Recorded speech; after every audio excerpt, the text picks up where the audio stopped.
This podcast is part of the Planet Broadcasting Network. Visit planetbroadcasting.com for more podcasts from our great mates.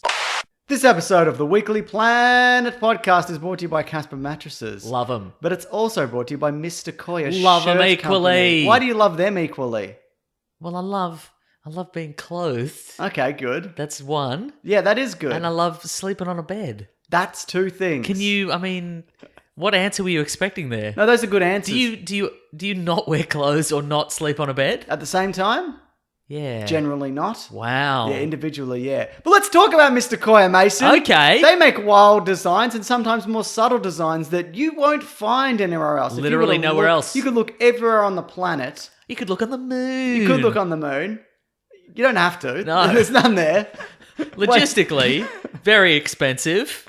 That's right. Would you say each shirt is fun and distinctly charming? Yes. Absolutely. Because they do this thing, and I know you're a big fan of this, Mason. They have a limited run of patterns. So they'll put it out, they'll do it for a little bit, and then they'll take them away. And there's not like 1,000 shirts. That's true. There's probably, what, a dozen? 12 dozen? How many? There's less than 12 dozen. Okay, There's interesting. more than a dozen, Yeah. to be clear. There's less than 12 dozen. Absolutely, yeah. And they've just got a new line. They just released a new batch, didn't I've they? got a couple already. How are you doing this? They're so good. I purchased them with my money, but I very used good. our discount code. That's it. That's how I get them. Also, their factory is, it's all ethically made. That's true. Disposable fashion seems to be like the thing that's going on. You know, people make something that's garbage and then you wear it a few times and you get rid of it. This is about sustainability, Sustainability, and it's good because whenever like a new like clothing line or something like that comes out, people on the internet are like, what's their deal? What are they doing? Are they working slaves to the bone That's in a right. bloody factory somewhere? But they're not. They've thought ahead. That's right. They're way ahead of you, Reddit. And this is all on their website as well, if you wanted to check it out.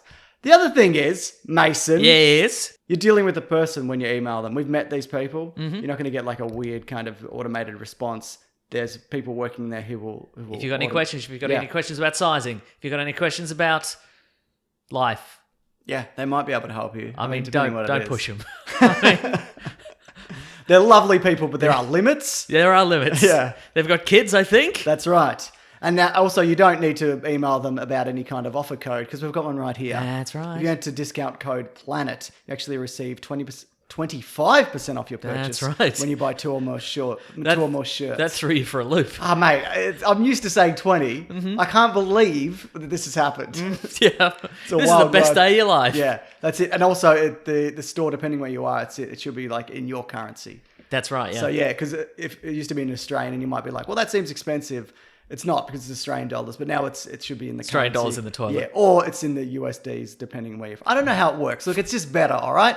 That's MrKoi.com, discount code PLANET for 20% plus another 5% off. That's how I'm going to do it, and that Nice. it works better for me. Should we do the show? Yeah, let's do a show. Red hot comic book movie news, shooting up your butthole. The Weekly Planet, the Weekly Planet. Welcome back, everybody, to another episode of the Weekly Planet where we talk movies and comics and TV shows. My name is James, also known as Mr. Sunday. With me, as always, is my co-host, Nick Mason. Is that going to be your thing this episode? I You're just nearly going to be tripped like, up. I saw hello? I thought you wouldn't notice, but you did notice. He's going to throw one in every 10, 15 minutes. Correct. And if you put all those words together, there's a secret message. That's right. It's very derogatory. So Oh, no. maybe don't do that. We got to mention up top, Mason, that our charity campaign is bloody going great guns. Great guns. Now, I just need to look up because we've got a few more sponsors that have thrown their hats in the ring to win great prizes if you donate to the Care Australia campaign. And I say Care Australia, but it's international, isn't it? Well, I was Mason? going to say, maybe that it's not just helping people in Australia. Yeah. Because we're doing fine. Specifically, the two people who live in Australia, you and me. Yeah, we're the best. Doing fine. We're But never going to die. Care Australia is an Australian organisation that helps people around the world. That's right, So, exactly, yeah. I'm just looking for which sponsors are on board, and I don't know if I can bloody well I'll find check. it. Let's check Claire's Instagram. That's what I'm looking at now. Okay. It's I know Movement are on board. Yep, that's I'm right. fairly confident Mac Weldon are on Weldon board. are on board, but there's a third one. I don't know who that is. But basically, if you donate any amount of money, not only do you get a whole lot of bonus episodes right and here. content. It's Mac Weldon, Yep. Movement Watchers. Yes.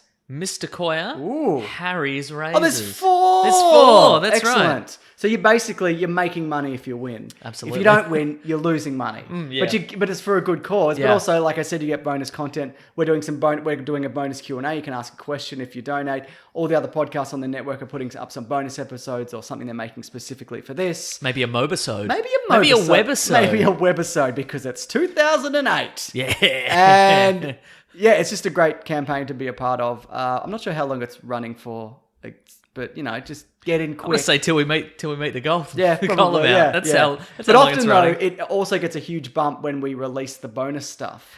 Oh, I see. So I think maybe okay. when we hit like 20k, cool. then we'll do that. Put out some See how bonus we stuff. go. All right, I love it. Yeah. I love it. Now I know you love bonus stuff, but you also love on-set photos of Wonder Woman 84 or Wonder Woman 284. What's it called? Yeah, that's a good question. Wonder Woman 2084. It'd be weird if they called. Do they really run the onslaught of jokes of like, well, I missed the other 82 Wonder Woman. I still have the first Wonder Woman. I didn't say Wonder Woman's 2 to 83, so I don't know if the plot is going to be. If I can get the plot of this. If we run out of content and jokes, we can just make that joke forever in every episode. Oh my God, that's we a joke we don't have to write in this Okay, show. all right. We always write all right. jokes. Fingers crossed. It's called Wonder Woman 84. Yeah. And it's set in 1984. So spoilers, probably, if you don't want to know anything about Wonder Woman before it comes out. But I mean, we're going to be talking I about think a lot. Warner Brothers released Well, Patty these Jenkins images. released the first photo of Wonder Woman, and she released a photo of Wonder Woman looking at a whole bunch of screens. Like it's the 80s. Like it's the 80s. Like 84s. very Ozymandias in Watchmen, I thought think. that too. Yeah. Of many, I don't know, and some of them you were like, oh, that's a pretty subtle, and some of it was like new Coke or whatever. Yeah, right. Yeah. Some of the images on the screens were not subtle. I mean, I guess the biggest reveal of all the set photos and this sort of stuff is the return of either Steve Trevor from the first movie or someone who looks like a lot like Steve Trevor. Steve Trevor's cool 80s grandson. Yeah, how did he die in the first? He was in a plane. and it exploded. We don't see him die. No, he wasn't like, oh no, I've been caught in this explosion. Yeah, exactly. So through time, or it could... Yeah, I mean, as we know in comic books, no one ever really dies. If you don't see somebody die, Yeah. they're still alive. Especially, yeah. Absolutely, they're still alive. I mean, And sometimes even if you do see them die, it doesn't matter. Doesn't matter. I mean, again, it could be a grandson. Yep. That'd be weird though, right? Yeah. That's why I don't like that Captain America relationship, or one of the reasons. between Captain America and Peggy Carter, and then Yeah. Captain America and Sharon Carter, Strange, her right? granddaughter. Yeah. Or what is it? Grandniece? Yes. Something like that, yeah. Huh. Yeah. As I understand it, Dr. Fate could be in this movie. Oh, okay, The Egyptian, etc. wizard, Dr. Yeah. Fate, and he's all about reincarnation. Yeah, right. So potentially maybe original Steve Trevor did die, Yeah. but he's been reincarnated into a body that looks exactly like him. That's the dream. That's the dream. Imagine if he was an Uggo. Oh, yuck. Like, oh no, I was Chris Pine, but now I'm this dude. I mean, the standout from this is the bum bag or fanny pack. He is depending wearing a on where fanny you're from. pack, isn't he? Yeah. Yeah. That's interesting. That's so He's wearing a 80s. members only jacket. Yeah, I got one of Which them. you own a members only better jacket. believe it, yeah. You own a suede members only jacket. No, I don't. I know You do? another one. What? I have different members only. Oh, you jackets. have a series of yeah. members only jackets. Yeah, yeah. Okay, right. All right. That's I bought the members only jacket because it's 2 jackets when I put another jacket under it. Absolutely. It's in memory of my one jacket that looked like 2 jackets. That your Claire famous threw out. jacket. Yeah. Yeah. Yeah. What It's in were- memoriam of. No, I understand. Where are we going with this? Steve Trevor. That's right. Okay, so potentially because I miss that jacket every day. I know you do. We'll find you It another had one. the warmth of one jacket, Yeah. but the look of 2. Look, we'll go to an old Italian tailor, and we'll have one made from you out of cashmere and silk for thousands. I of don't dollars. want that. I want the original one. The I old- want to get it out of the landfill and I Yep. want to wear it. You want to dust off its weird polyester shell, and you just want to huddle in it. I understand. All right, what we talking about? Steve members Trevor. of Steve Trevor, members only jacket. Okay, so but Wonder Woman's like the central tragedy of the character through the movies is that she had this great love and then Yeah. lost the love. Yeah. So if you bring him back, Yeah. that means there's going to be another tragedy immediately after this one Yeah. to kill him again. It's weird, isn't it? So maybe the twist is okay. Here's my guess: is that he he's brought back from the dead or is reincarnated. He has no memory of what happened. Right. Then he gets the memory back. Yeah. And then he either loses his memory again. Right. Or maybe he never gets the memory back. Maybe so he looks so much like old Steve Trevor, but he never remembers, and that's the tragedy. Right, okay, yeah. Or maybe he becomes a bad guy after this. He's wearing a black track pant and members only It's jacket true. combination, so... That's like the Ukrainian gangster look. Exactly. Yeah. What's in that fanny pack? Probably evil. Probably pure evil. Probably an evil spirit. Yeah, I would say so. Because they can't just go, okay, well, he died and it's really tragic and that's why Wonder Woman's sad all the time. But now he's back, but now he's dead again, so that's why she's sad all the time. I feel like they can just brush all that over, though, because I don't think... Wonder Woman is objectively the only movie that everybody seems to on board for. That's there are true. people that don't like it. Let's just say it's easily the most popular one Agreed. out of the DC ones. Mm-hmm. So I think you could just ignore the other stuff. I mean, Zack Snyder said on Vero the other day that the Doomsday that was on Earth isn't the original Isn't the real Doomsday. So there's another Doomsday just waiting in the wings to kill Superman again. Yeah. Well, that's the thing. Like, what... I mean, Doomsday in the comic books originally showed up. He was this massive deal, and he killed Superman. Yeah. And then he died, and then after Superman's come back, Doomsday has also come back, but he's been less significant each time. Yes. Like he shows up and he's Sometimes he has feelings. sometimes he has feelings, sometimes he can talk, sometimes he's just Darkseid has just made a bunch of Doomsday clones to fight the good guys, but they're not as tough and they can just beat them up. Batman can just physically beat them up. Yeah, right. So, he's just become less significant. So if you just bring back Doomsday, you've already done the Death of Superman story, know, so what's the exactly. point of What's him the being point? back besides him being a big monster? I don't think they will. I think it's a shame because I think there's a really good story to tell with that. I don't love that original comic, but there is a good story in it. Yeah. And we might not be getting it. The other thing we get is the Linda Carter style casual clothes that Wonder Woman's wearing. That's for it's sure, the same. yeah. It's like a direct rip-off of... Well, not rip-off. Homage. Oh, yes. To the 70s TV show. Yeah. And her costume looks slightly tweaked as well. The actual Wonder Woman costume, it looks like it's got a bit more colour and pizzazz. Yeah, to there's it, more pizzazz, which isn't I there? quite like. I yeah. think if they're gonna integrate, if they're gonna going forward, if they're gonna integrate more characters together, I think that's because Shazam, Captain Marvel is very colourful and kind of comic booky and silly. So I think they're slowly edging everybody towards that. And maybe they'll just leave Batman as he is. Yeah, Or maybe probably. they won't. Well, we'll talk about that in a bit. Oh, what? The Aquaman trailer is Yes. going to hit at SDCC 2018, 2018, 84, Wonder Woman. 20,018. Correct. Wow. What do you have to say about it arriving at Comic-Con, Mason? Woo!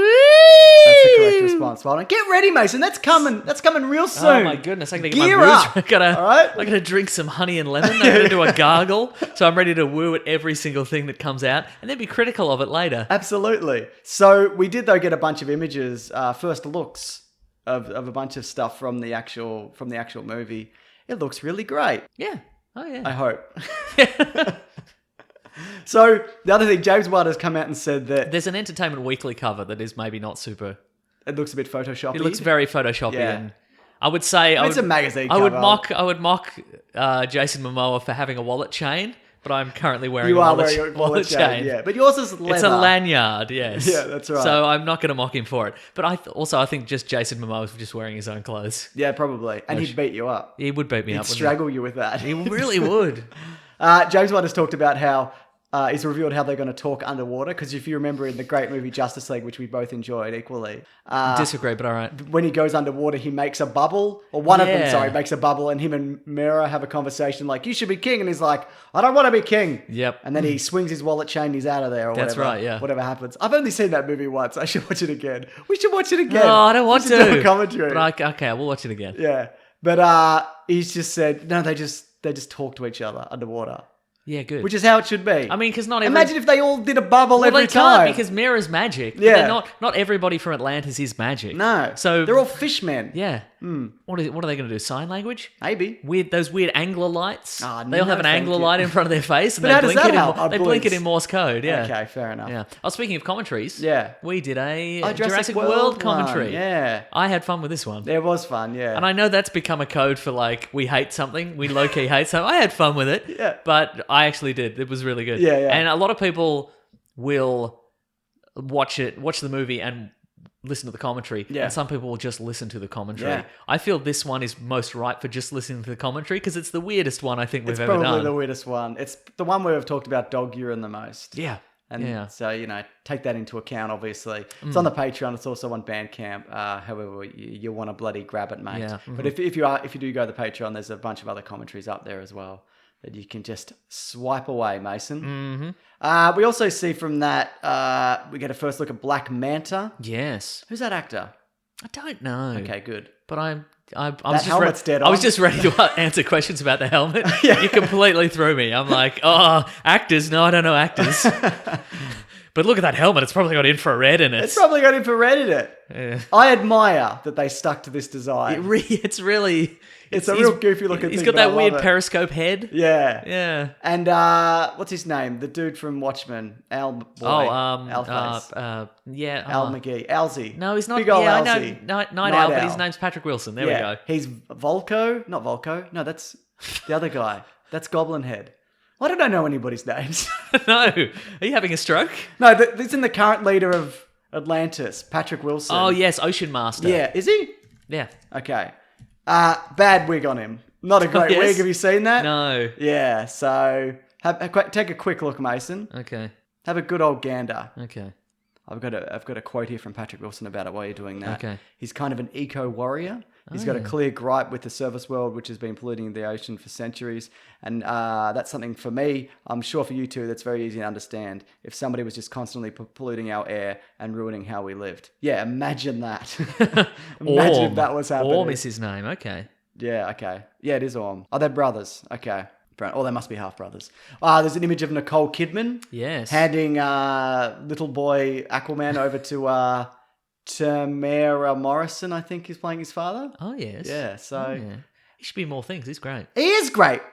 He's a great actor. I agree. He's a great actor, Mason. Yeah. Oh, yeah, that's a weird wig. Isn't it? So weird. I mean, he has to have it high and tight for underwater. It is a high and tight pony, because otherwise isn't it's it? all flippity-dippity in front of his face. Yeah. Yeah. I'm really interested to see all of this in motion. Yeah. Yeah. He looks very regal, though. He's very charismatic. He's a very charismatic and regal man. I'm not sure if you've seen the movie adaptation of Phantom of the Opera. No. Well, he's very regal and charismatic in that. Is he the Phantom of the Opera? No, that's Jerry Butler Mason. sorry. Clearly you haven't seen it. Yeah. I like that film, but objectively, It's a terrible film. it's a terrible film, yeah. But I like it. Is that because... I was going to say because Jerry Butler's in it, but he's not... He's not a benchmark of... No, he's not inherently bad. I don't think so. I think he's I just like bad. him. I think he's just bad at choosing projects. Yeah, that's fine. Or he's just like... Whatever. Yeah, I think maybe he's just like, well, this gravy train ain't going to last forever. I'm just going to do every movie. But it appears Which is to what be I would lasting do. forever. Oh, absolutely. 100%. Yeah. Got more DC news, Mason. It's ready. a big week for DC news. Oh, good. Matt Reeves' Batman will Yes. reportedly focus on a young Batman. Affleck is out, maybe? Probably, unless they de-age him. Yeah. They could give him a different wig, Yep, they could CGI some facial hair on or off him. correct? That's worked out well in the past for I think them. you're thinking of the way that didn't work. Oh, You've got that turned around in your mind, I have Mason. turned it around, yeah. Yeah. Yeah. Do you think this is an indication that if this is true, who knows? But do you Yeah, think why he's- do we keep reporting on I don't this? know, because it keeps changing every week. Also, why do I refer to it as reporting? We're not. No, we're definitely not that. Also, we don't even know what the continuity is. Like, is this Batman set in a different universe? Is this set in the Gotham universe? It could be the Is this set in Gothamverse. the Batman 89 universe to tie it into Wonder Woman 84? That's a very good question. Isn't it, though? These are all questions, Mason. But I think he's out. But then again, it wouldn't surprise me if they had two versions of Batman running side by side. Absolutely, Who's yeah. faster, Mason? The one who's not Affleck, obviously. Yeah, right. Exactly, yeah. But sure. The other thing is the Joaquin Phoenix Joker movie is going to be shooting in autumn of this year on a $55 million budget. And it could also be filming under the banner of DC Dark or DC Black. Ooh. So this isn't your granddad's DC, Mason. Absolutely not. I mean, this is again a Imagine universe. the dark DC yeah, universe. a universe with dark attached to it has worked out very well so far for certain movie Isn't the companies. the current DC universe, the dark DC universe also? It really is. How can it get any darker? I don't know. Well, it got a little bit lighter. Yeah, It's, the color palette wise. yeah. Yeah, I just, okay, sure. Well, maybe they're trying to please everybody. Maybe it's like, well, for the fanboys who loved how gritty it got. Maybe that's for these guys. And I kind of liked. I'm not against the DC universe getting dark and gritty. No, it was just the execution. I completely agree, because that's what I think. Yeah, because there was talk about, well, people don't like it because it's grim and people just want happy Marvel stuff. No. Yeah. I just want something good. I don't care what it is. Yeah, I mean, I think it would have been a great point of difference if they'd pulled it off, but they just didn't. Yet. Oh, Until DC Dark Universe 84. DC Dark and Black. That's it. And the other bit of news from that is Flashpoint is going to be taking inspiration from Back to the Future, if it is a Flashpoint movie, which it may or may not be. Wait, but according to whom is this? I didn't put the source, Mason. Okay, great. great. I'm not that guy. All right. Do you think I was that guy? Not really, no. Okay, good. Because otherwise, this whole. But I mean, does it say a source from the set or a source from the production company? Or none of those things I know. Great. Okay, so it could be a tweet. It could be from me. It could be something I just woke up with and put it into this podcast. Like, if people want more information on anything, go to any other source. Google.com. Yeah, that's right. That's a good one. Bing.net. Ooh. Is that what it is? I'm going to check Absolutely if not. Bing.net's taken it. If it isn't, I'm going to get it. Bing.net. Oh, this will be a watershed moment for the podcast. Our service is not available right now. Wait, but is that Bing? Yeah, Bing.net. What if Google.net? Google must have got Google.net. Yeah, of course they did. Okay. But I'm going to have to look up Bing.net as well now. I'm going to go to Yahoo.net. So get one of these, Mason. Okay. I'm going to get one of these. Okay, this is going to be a race to get the... No, they got Yahoo. Okay. What's another search engine? Ask Jeeves. Yep. .net. I think I could just get askjeeves.com. You can certainly they get got it too. You can certainly get arksjeeves.com. I just want to ask Jeeves some questions, all right? I bet I couldn't get Arks Jeeves. I bet it's already gone. ARKS? Yes. Okay, I bet that's already... I bet ArksJeeves.com. What about Axe Jeeves? AXE. That's what this show's just going to be now. Us trying to... Didn't you used to do this for a bit when you were really young, trying to get URLs? Was that you? I don't think so. Yeah. Oh, arksjeeves.com is not taken. Oh. Is that something you used to do when you No, were, I when you don't were know like what that is. 17? No. Get like domain names? No. Was that not you? No. Might have been Brian. I'd be rich if that were the case. No, you wouldn't, because you wouldn't have done it well. I would have done it really poorly. I would have purchased dogpile.net or whatever. That's true, yeah. So, there's a lot of DC news this week. Mm-hmm. Geoff Johns will apparently be stepping away from his executive post as President and Chief Creative Officer of DC Entertainment to focus on creative matters full-time. So that means his role in the cinematic universe, I assume, is diminished. Mm-hmm. His role as head of comics and everything else, and he seems like he was doing a lot. Because also he's a creative. So and he writes. He writes so much. Yeah, it's amazing the output that this guy has done. Is he stepping away from the movies to finish Doomsday Clock? Is that... That's a good question. Did you read the current one? No, I'm not up to date. We can't do whatever it was. Watchmen Watch? Yeah, that was 3 weeks ago. I think we were talking about this. Yeah. But part of this, though... Because people are like, well, is this a demotion? Is this a sidestep? Is this a personal reason? Is this because of the shake-up of Warner Brothers? But this is going to include him launching Mad Ghost Productions. Mad Ghost Productions! Mad Ghost! Mad Ghost! If you're listening, Geoff Johns, and we know you're not, if you're looking for a slogan, it's just two guys shouting Mad Ghost. So Mad you know Bad Hat Harry Productions when it closes, it's like that's some Bad Hat Harry or whatever. Yeah. Like it's us going Mad Ghost, Mad Ghost. We're doing hands gestures as well. Just so people We're doing wild gang signs. So Mad Ghost Production, and he's also entering an exclusive writer-producer deal with Warner Brothers and DC Entertainment to create content across multiple divisions of the studio, including films, television, and comic books, based on current DC properties as well as new and reimagined IP. Huh. Wait, so is that what Mad Ghost is doing? Part of it is. Huh. Yeah. That's interesting. Isn't it? That he's not producing his own things. He's like, hey, you know how I work Well, with he DC? is also. Right, okay. Yeah. It's a bit of But both. he's skimming a little off the top But that's where the money is. Yeah, I guess. Like making your own stuff and being in control of your own situation, I'd Yeah. imagine. Look what bloody Mark Millar's doing with Netflix. Yeah. Like that dude must have... I mean, nothing so far. Nothing so far, but soon there'll be many things. Heaps of things. Yeah, so I just think, who doesn't want to, kind of more autonomy? I guess that's true. I mean, but I'm just saying it's interesting that he's worked for DC and he's now like, bring DC stuff to me, to a separate production company. Yeah. It's interesting. It isn't. I guess it's kind of like the Chris Nolan because his production company kind of handled a lot of the Dark Knight. What's his one called again? I don't know. Is he British Productions? Is he British? Is he British? Is he British? Is he from Boston? Is he both? Did he grow up? He's British. Yeah. Yeah. Okay. Mad Ghost! I was going to say the only reason I asked for the name of his production company is so I could yell it. Okay, right. Legendary? No, he's not It's the Legendary. one with the maze. You know the one? Syncope or something? Syncope! Is that it? It's Syncope. Okay, yeah. Good. Syncope! Now, Mason, you may think DC is a shit show. Yes, over I there. do. Well, maybe not. Oh! But it is a bit. I'm willing to be proven wrong momentarily. Walter Hamada, who's in charge of the new DC film slate, he's come over from the Conjuring universe, a very successful series of horror films that I Right. haven't seen. Neither have I. Good stuff. Not horror movie guys. So when he came in, apparently what he did, he went over all the projects that DC have been looking at. The We've talked dozens about of projects, this. yes. There's a new one every day. There's a new one every day. He's culled certain ones, elevated others. He's kept an eye on the big marquee heroes while also developing lesser-known characters that could pop big. So it seems like, though, the future DC slate that has been talked about, the 17 or so films, they're now non-existent except for the ones that they're currently being working on. So Shazam, Aquaman, Wonder Woman 84. I'm assuming the new Joker one because that looks like it's probably happening. Yeah, huh. But the quote from this article from the Hollywood Reporter is... Oh, now you're providing a source. I get it. It's from your friends over at THR. That's right. He walked into a shit show and he's trying to clear it up. How long has he been working on this? I think he started in January or February. Okay. Yeah.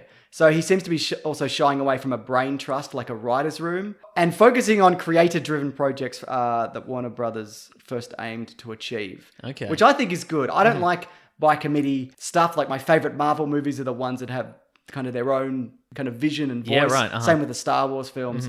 I mean, you can also get something really terrible, like Yeah. out of the box and terrible. But this is what I prefer. What about you? Well, I agree, but it's interesting to me if he started in January, February, that we've had 5 months of just these weird, and DC's announcing a new thing. Like I would have thought step one for him would have been like lock down these weird press releases and all these rumors and just people getting out there and going, we're going to have 3 Joker movies or whatever. But I think a lot of these aren't official. Like, Yeah, and they right. maybe were announced. Yeah, before this okay, I year. guess that's Yeah. probably true. Maybe a statement. It's Yeah. just like, none of those are happening.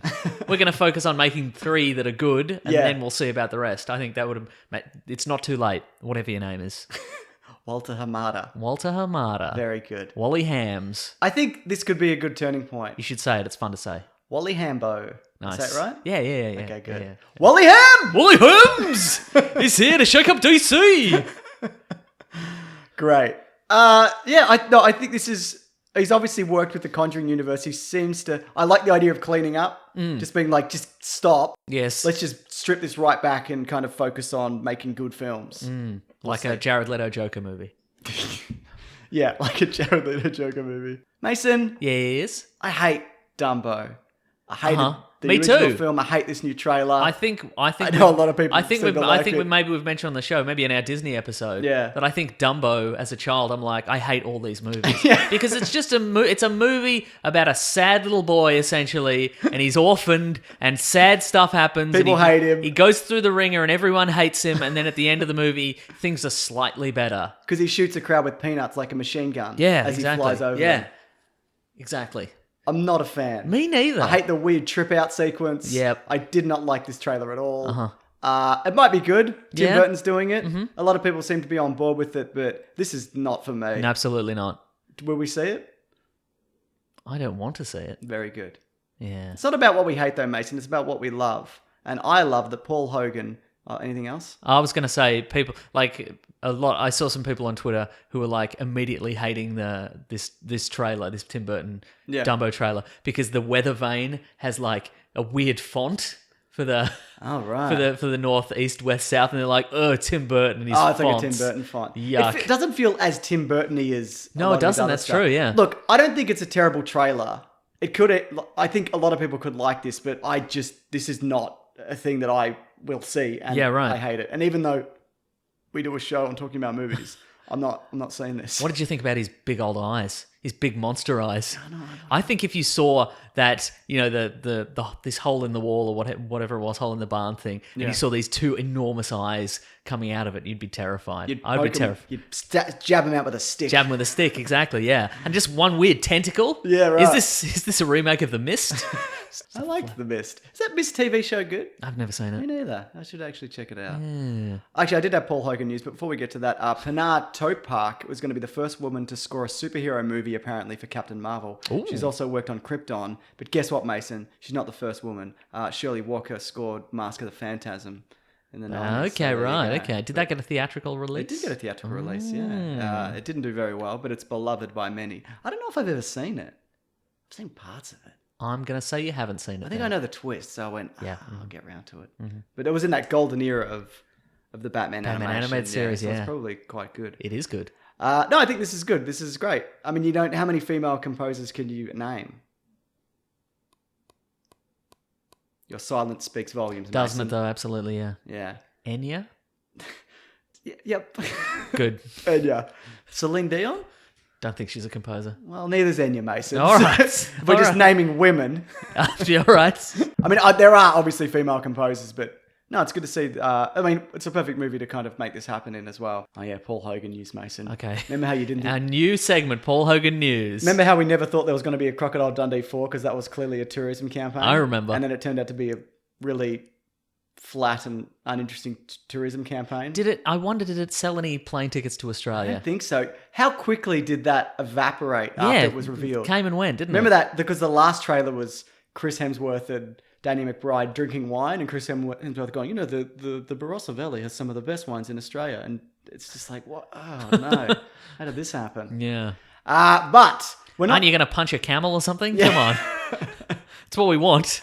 It's what That's people are coming to Australia for, people punching camels. People are punching camels. Paul Hogan, though, he's not going to star in Crocodile Dundee 4. He's going to star in the very excellent Mr. Dundee. Wait, what? I know. I thought it was Crocodile Dundee before, and then I read the synopsis, so I'm just going to read it to you. Is I'm that ready, all right? okay. Hogan will play himself, and on the brink of receiving a knighthood for services to comedy... Must be for Strange Bedfellows. Yeah. All right, this is a bad start, but all right. You could have set this in outer space and I would have been like, that's more believable.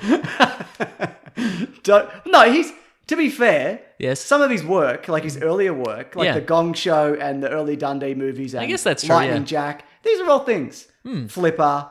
You're forgetting. I'm forgetting a lot of things, aren't Yeah. I? The Paul Hogan show, presumably, Yeah, was the exactly thing? one of those things, yeah. Was he The Gong Show? Was he on that? No, you're thinking of Chuck Barris. Am I? Yeah. Okay, I don't good. think we had a gong show. Well, we had a version of that. I think that's how he was introduced. Or something. okay, right. Yeah. Anyway, don't You're do thinking any... of Hey Hey It's Saturday again? No, there's a precursor to Hey Hey It's Saturday, Okay, your right. favourite show. Yeah. Don't do anything to mess this up, his manager tells him. However, despite all his best efforts, the next 6 weeks sees his name and reputation destroyed. Ooh. Just make the Danny McBride one. Absolutely, yeah. So it's called the very excellent Yeah. Mr. Dundee. He's getting a knighthood. This is his JCVD. That's a very apt Yeah. comparison. Where Jean-Claude Van Damme, it's a partly real, partly fictional, Yeah. I mean entirely fictional, but the premise is that it's Jean-Claude Van Damme in real life attempting to redeem, recover his career, but then he gets involved in hijinks Yeah, right. and terrorism or whatever it is. I haven't seen it. It's good. Well, and it also sounds like the best exotic marigold hotel. I've not seen that either. I've not seen that. Very good. Anyway, do you care about that? No, Okay, good. for sure, absolutely not. Star Trek Discovery, which I quite enjoyed the first season. Did you watch it Same, all? yeah, I did, yeah. Alex Kurtzman is going to be taking over as showrunner. If that name sounds familiar, Mason, that's because you would have seen it up top of The Mummy, the Tom Yeah, that's Cruise right. one. Okay, the one that I loved. Yes. They've apparently Berg and Harberts, who were the original showrunners. You're doing it again. Okay, that's another clue, folks. Harberts. Get 'em- This is get one 'em of together. one of the secret words. Due to reports of a hostile writer's room, with multiple writers on the series reportedly feeling uncomfortable from abusive behaviour. Ooh. In addition, the budget of the first 5 episodes reportedly ballooned beyond expectations and will have an effect on the remaining episodes of season 2. So they've blown out the budget, they're out the door, and then the last 5 episodes are just going to be recap episodes. I assume. Great. Clip shows. Clip shows, yeah. I mean, I'm interested to see these budget blown out first 5 episodes. Me They could too. be incredible. I yeah. bet. Yeah. I'm willing to, given that there's no cost to me, I'm willing to watch the first 5 and then not watch the rest of the season. 100%. But no, I think that's very interesting. I'm not sure he might be the best choice as a showrunner, but if, these guys are not good guys and, there's abuse and whatnot going on behind the scenes, maybe this is the best step forward. Also, Alex Kurtzman's looking to kind of do a better thing after The Mummy. Yeah. What a film. Remember when Tom Cruise kissed the woman to death? Yeah, I remember that. Oh, so good. We should watch that again. Why do you insist on us watching all these bad movies over again? Because that's what we do. Okay, here's some Paul Hogan facts. Yeah. Okay. Hogan's first public appearance, you are correct. The 9 Network's amateur talent program, New Faces. New Faces! New Faces! He went on... He snuck his way onto the show by claiming to be a tap dancing knife thrower. Oh, and then he just insulted the host. Then he went on and he made a series of jokes at the judge's expense. That's right. Yeah. He finished by performing a rudimentary shuffle and throwing the knives onto the floor. Because apparently New Faces, the judges were just really rude to all the contestants. Yeah. So he's like, I'm going to show them. So I'm going to stab him. I'm going to stab him with these knives. Yeah. And then he was invited back repeatedly. Yeah, right. There you go. Okay. In a way, he was one of the new faces. And currently he has a new face. So that's that's very ironic. That is very ironic. And then he had the Paul Hogan show, obviously, after He did, that. yeah. And whatever, yeah. These are all Paul Hogan facts. That's right. Mason, I know you thought there was no Star Wars news this week. Yeah. You thought we'd got away with it, didn't When we had Star Trek news. Yeah. I mean, I guess to be fair and balanced, we also need Star Wars That's news. right, Mason. But then again, we have Star Wars news every week. So maybe we should skip the Star Wars news? Okay, let's just say that this is Star Trek news. Okay. Great. In more Star Trek news, George Lucas has opened up about his episode 7, the version that he would have made. So George Lucas, Yeah. creator of Star Wars, Yeah. is also Yeah. heavily invested in Star Trek. Yeah, episode 7. Episode 7 Even of Star though Trek. there is a Star Trek 7. Does he mean maybe episode 7 of perhaps Star Trek The Next Generation, He the might TV actually series? mean that. Yeah, or yeah. Star Trek Discovery? Oh, that's a good question. Isn't it though? Yeah. I'll read on and anyway, find out. Okay, read on. Okay. Anyway, his version of Star Trek episode 7, just to clarify, it's Star Wars, everybody, if there's confusion. Because his version of The Force Awakens. Man, I'm really looking forward to hearing this information about Star Trek Episode 7. I hope James gets to it in a moment, but he's speaking very quietly. I hope he moves up to a normal volume that I can hear, and then I can hear about Star Trek Episode 7. Carry on, James. We were going to go into the microbiotic world, but there's this world of creatures that operates differently from what we do, and I call them the Wills. And the Wills are the ones who actually control the universe. They feed off the Force. Okay, just putting aside that great joke we were doing, this sounds terrible. Yeah. This sounds like more midi-chlorians. Midi-chlorians again, but even garbage. more vague. Yeah. So, I don't know. The idea that... They sound personified, though. Yes. If there are creatures that are beyond... It sounds like he wants another explanation for the Force, and it sounds like ghosts. Yeah, it does sound if like I'm honest. some kind of... Or another next dimensional beings. He loves a bit of that, He loves it, doesn't he? Yeah. Yeah, yeah. Do you think he went to some sort of New Age exhibition? It's very possible. 10 years ago, and he's just like extra dimensional beings. Yeah. That's where it's at. Well, in the 70s, his original draft, it's called Star Wars, the first Star Wars, Journey of the Wills, Journal number 1 or some... Yeah, right. This is crazy Needs thing. an editor. Needs an... yeah. So, look, to be fair, I would have been really interested to see what he made. I'd love to read it. Maybe Yeah. I even would have loved to see it. But I can't imagine that he could have made this and people wouldn't have gone insane. For sure. I know people are calling for him to come back and everything because a lot of people aren't happy with the direction of the new films, but this seems worse. Oh, absolutely. I mean, anything can be good, Uh-huh. but not this. No, good on him. Would you be interested to see or read whatever this is? I would. You know what? I'd be interested to maybe if he had a full script. Yeah. I would kind of be interested to see people maybe make fan films of Yeah. particular scenes. I think that would be interesting. He did actually hand them over to Lucasfilm. Oh. Story treatments. So they're in the vault. They do exist. I don't know if they're full scripts, but Okay. maybe he wrote it. Who knows? I would be keen to see somebody's interpretation of it, just not his. What about mine? Yeah. You sure? Yeah. Okay, I'll do it. All right. Let's. Yeah. Thank you. Okay.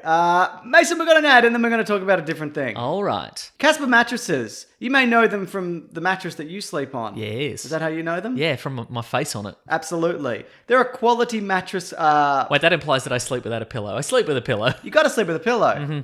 Have you ever not slept with a pillow? It's the Yeah, it's worst. a nightmare, yeah. It's no good. Hang on, let me just zoom in. Because I can't read this because my eyes are old man eyes. Do you reckon I should get glasses? Yeah. Nah. All right. Claire's lost her glasses at the moment, but she can't find them because she He's not wearing her the glasses? But I can't find them because I'm very busy. Obviously, You're not interested in finding the No, glasses. it's not really my prerogative. Plus, you don't really like her with glasses on. I so, don't, Mason. so Yeah, yeah. you know, why would you find the glasses? But yeah, I Did always you steal her glasses? yes. Yeah. I always say to her, "Don't you think it would just be easier if you had 20/20 vision?" And just like, Brutal. yeah. But I know my eyes are going to go real soon. Like the history of my family, it's the next 2 years. Like it's Yeah, happening. right. You know? Okay. Yeah. You're going to be magooing about. Yeah. I don't mind though. All right. What do we got? Actually, I probably will mind. Casper mattresses, they combine multiple supportive memory foams for a quality sleep surface with the right amount of sink and bounce. Sink and bounce. They're breathable. Sink and bounce. And there's over 20,000 reviews with an average of 4.8 stars across Casper, Amazon, Google. Out of 5. That's right, which is really good. Agreed. There's 3 mattress models, the original Casper, the Wave, and the Essential. And it's not just a mattress company, Mason. There's a wide array of products to what? ensure an overall better sleep experience. Comes in a box. about the size of a- BSX. Very good. Better sleep experience. Very good. You can use that, Casper. If you're listening, you're not listening. Yeah, no, I don't think they do. Otherwise, they'd probably stop us from doing these. They really would. BSX.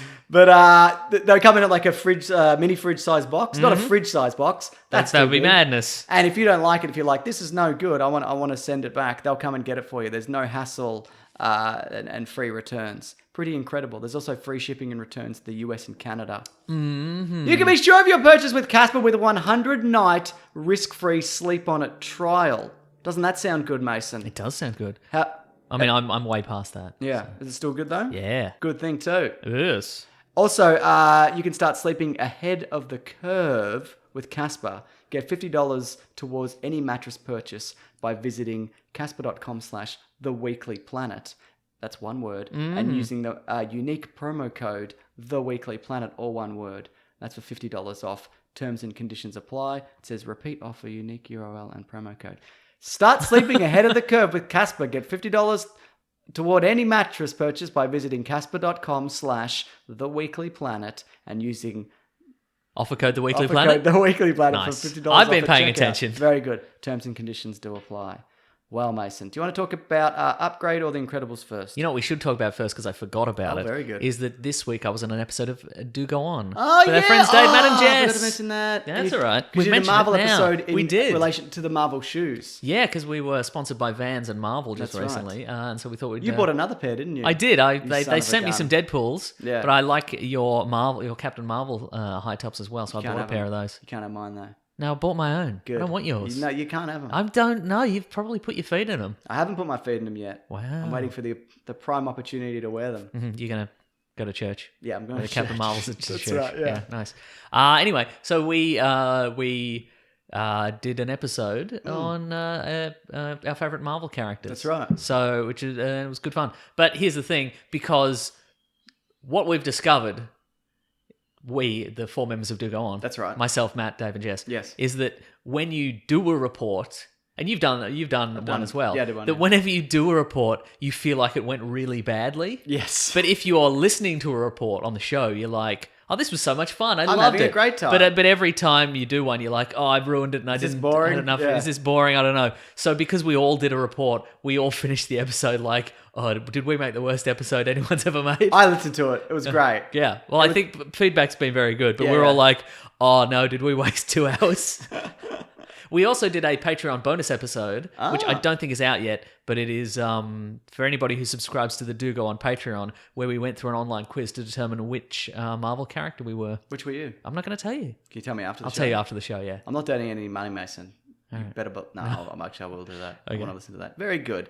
Do you want to talk about Incredibles or Upgrade? Let's talk about Incredibles first. Okay, very good. Got an interview with Leigh Whannell coming up in a moment. Mm-hmm. Mason was there for it. He was just very quiet. Totally he got real quiet, shy. Yeah, exactly. Yeah. Huddled into a ball. That's okay. I'm like, I've seen Saw 1 and Saw 11 or whatever it is. I'm a little bit intimidated, if I'm honest. That's it. No, he was very nice, but we'll get to that. The Incredibles is having I did see him when we went to the screening. Oh, we did. Though. Yeah, you did see him. Yeah. Do you want to talk about that now then? All right, we're already in it, aren't We're we? into Upgrade, so I guess we'll talk about Upgrade. So basically, no spoilers for Upgrade because I think a lot of people might not have got a chance to see it. Also, I didn't get the opening wasn't, I think, in all theaters. Yeah, so right. I'd imagine It's been a staggered release of some sort. If you haven't seen it, I would say probably don't even watch the trailers. Just kind of go in. Yeah. Yeah. Just know it's pretty visceral and Yes. it's thematically it is. It's a similar tone to the Saw movies, I feel. Yeah, it's more action oriented. Oh, I would yeah, say for it's sure, more yeah. Equilibrium. Okay, yeah, all right. Yeah, which I quite like. Yeah, right. As well, yeah. I meant in the sense if you're after Sunshine and Rainbows. Oh yeah, you will no, definitely yeah, not get this in absolutely this not. movie. Yeah, definitely. Uh-huh. But basically, I guess I can just put the interview in here. Mason couldn't make it to the interview because of work. I had like 3 hours sleep because my kid was up. He split his head open this week. It was a whole thing. So if I sound a bit out of it, it's because I very much am. What I would love here is because I haven't heard the interview, but what I would love here if you're like, now let's go to the clip, and it's just you going,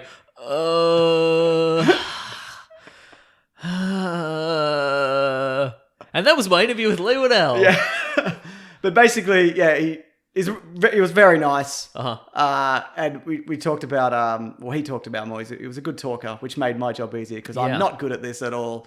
Well, that's good because we've only really interviewed. Well, we've interviewed Edgar Wright, yeah, and you've interviewed Leigh Whannell, yeah. And fortunately, they've been very good talkers. Really nice, yeah. Because that is our nightmare that we go to interview somebody a skill set we do not have, yeah. And then we're like, so what do you tell us about the movie? And he's like, well, it's pretty good. And we're like, oh, didn't have a follow up for that. But no, we talk about kind of independent filmmaking and action sequences because there's a few unique action sequences and things like that. Anyway, I'll put it in here. Yeah, cool. So right into it, I just wanted to mention, I went to the Q&A the other day at the Jam Factory, and I had this moment where you said you were on recovery and then you wrote the movie Mule, and it all kind of came together for me. You know, like at the end of the thriller, it's like, oh my God, what?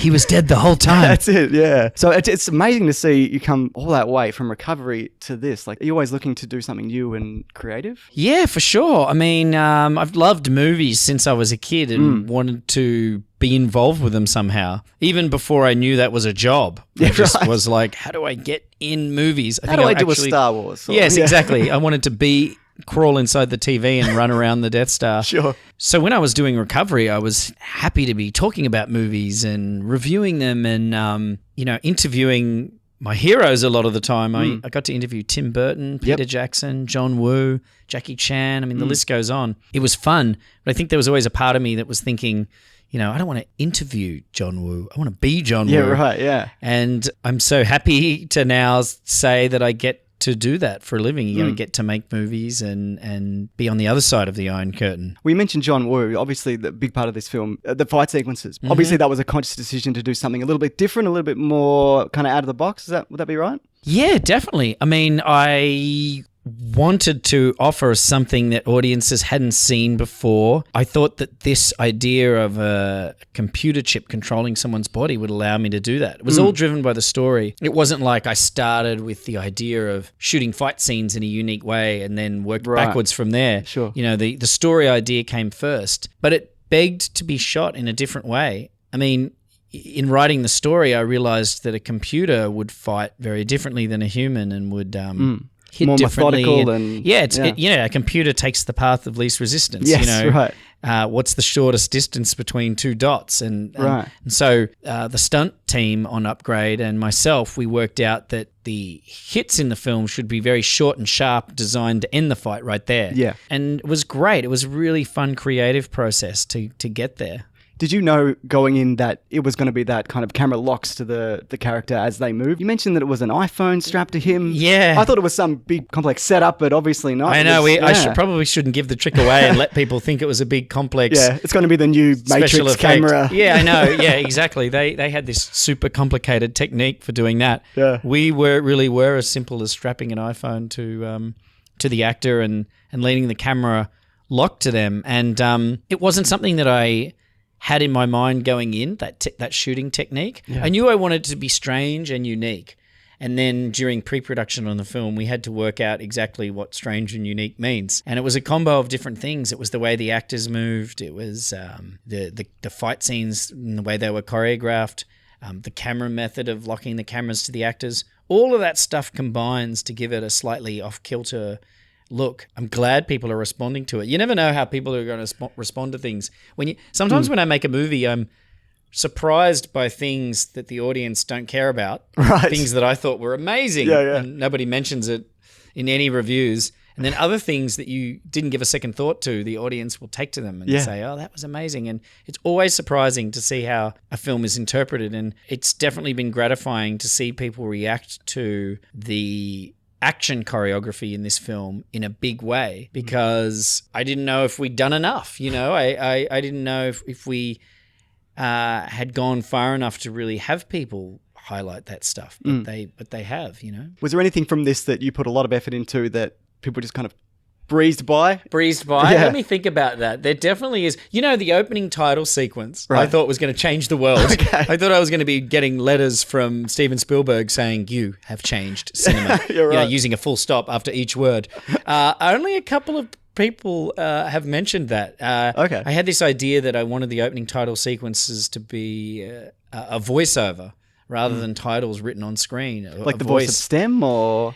It was the voice of the AI that controlled their house. Okay, yeah. But I wanted to have these sort of sound waves moving in line with the voice. And so we did this whole animation sequence, and a couple of reviewers in the US have pointed out that it was pretty unique, but that's definitely something that I thought I would get more recognition for. I wanted to ask you about low-budget filmmaking. It's surprising what can be done these days on, was it 4 to 6 million for this? Or probably not supposed to talk about it. Australian, I think it was a bit more than that. We were able to push the budget further. Yeah. And the great thing is we didn't have to compromise on anything. Like the finished movie we have feels quite big to me. Absolutely, People compare it to things like The Matrix, and that's crazy because The Matrix was such a huge budget film, but that's certainly how I wanted it to feel. Yeah. When people go into the theatre in Australia, they should just sit down and expect a big sci-fi world. What elements of modern day filmmaking do you think helped make it look so distinct from a movie from, say, 15 years ago?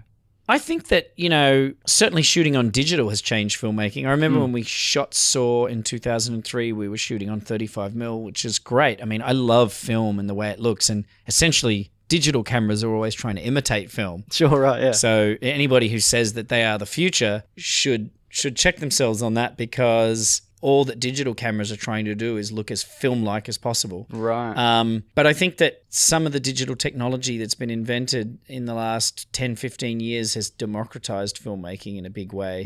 You're able to do high-level CGI on your laptop. Sure, not this one, but say a good one. Not this laptop I'm looking at, but it's something you can do, and I think the access to these tools. I mean, you look at some of the fan-made trailers on YouTube, and they look really high-end and polished. And like Oat Studios and exactly. things like that, I think it's because people have access to these editing programs and CGI programs in a way that they didn't before. Yeah. It was kind of an exclusive club to get access to that type of high-end technology. So that's definitely something that's changed, and it allowed us to be more ambitious, There's not a hell of a lot of CGI in this movie. It's little things like, table displays and establishing shots of the city and whatnot. That was obviously probably helped keep the budget down, but was that also, do you come from a place where you prefer practical effects? Absolutely. Yeah. I love practical effects. I just love having the elements of the film in the frame, rather than having a tennis ball on a stick. Sure. I want to have the actual person there, or the object or the creature, whatever it is, I want it in the frame. Yeah, right. So I always lean practical first. I think CG is a really great tool for augmenting what you've already shot. It comes in like a paintbrush, and you can sort of use brush strokes to dab on this film canvas and improve it all. But I'm not so much a fan of using computers to build everything in the frame. Right, yeah.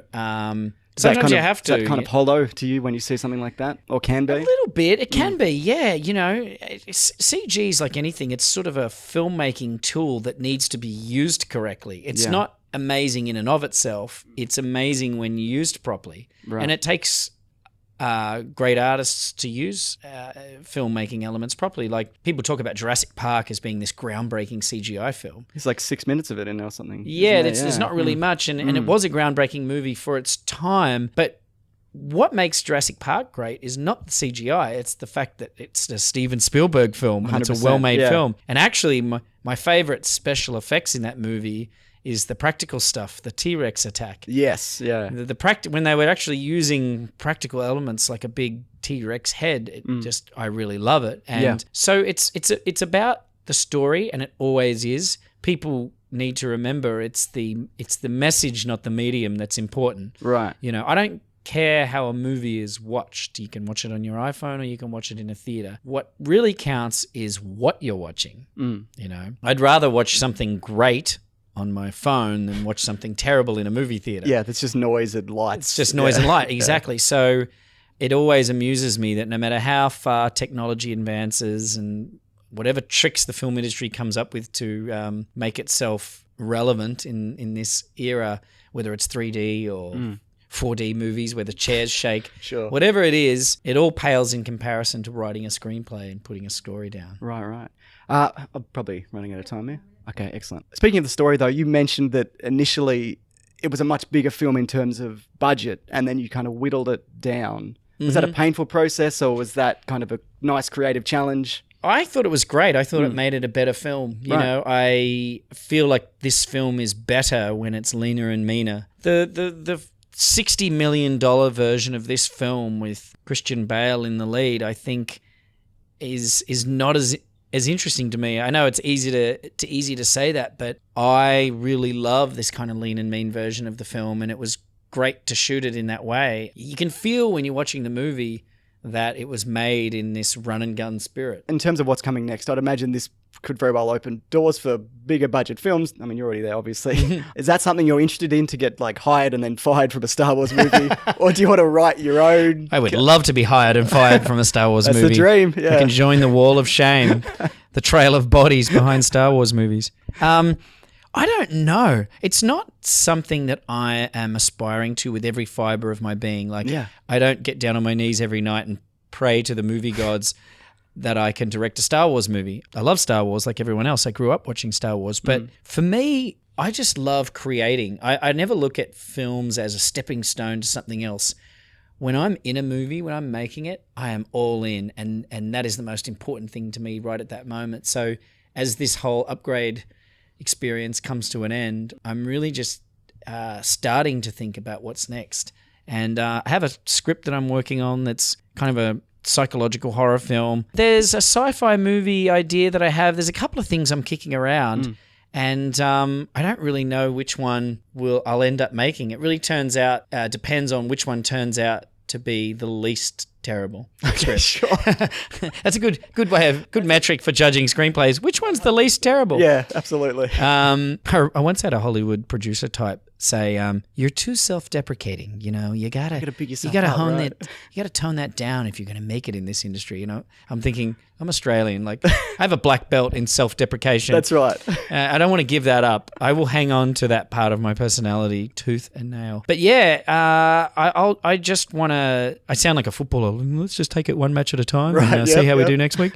I really just want to look at the screenplays I write and make the film that excites me the most, because at the end of the day, there you go with another football phrase. Sure. At the end of the day, that's the only thing that sustains you through the long process of making a film. It takes such a long time to make a film that the only thing getting you out of bed in the morning is the passion, the original passion that you had when you started it. So I never want to start working on a film I'm so about, thinking that I can somehow manufacture the passion. I'll grow to love it. Yeah, right. Maybe if I work on this long enough, I'll start to see what's good about it. Yeah, that's not like a good Stockholm syndrome. Stockholm syndrome. Yeah, it's not a good policy. Yeah. Upgrade was a movie I loved from script stage, and that love took me through all this.